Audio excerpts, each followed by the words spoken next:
Il sole sia con voi, ve lo dico io, rubrichetta fra il sele e il faceto per il recupero della lingua siciliana. Oggi parleremo di abbaffarisi.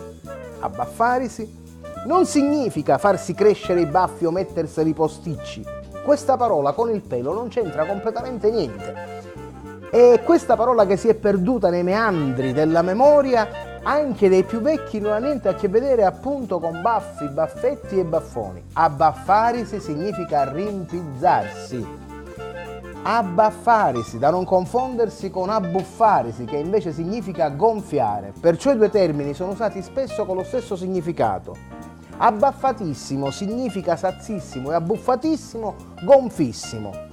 Ma del primo se ne è perso completamente l'uso e il ricordo in favore del secondo, cioè abbuffarisi, anche perché abbuffarisi li comprende tutte e due, in quanto se uno ha mangiato molto si guarda, si tocca e poi dice madre mia quanto mangiavo, ma mi sento veramente abbuffato, e torto non ne ha, perché ingurgitando cibo si è anche gonfiato. Con le feste natalizie, anzi con le feste in generale, quante volte abbiamo sentito o detto bella madre che sogno abboffato, che significa che uno dopo una grande mangiata si sente appunto pesante e gonfio. Qualcuno aggiunge mi sento gonfio come una ceramiad, cioè mi sento gonfio come una cornamusa.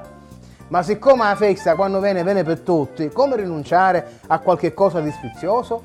Se dopo una bella e ricca mangiata si vuole passare anche all'abbagnamento, che significa intingere il biscotto nel liquido, nel vino per esempio, si deve poi rinnovare il guardaroba. L'abbagnamento del quale stiamo parlando consiste appunto nel intingere, che so, un biscotto di San Martino nel moscato, oppure tetù catalano in cimenatied e nel marsala.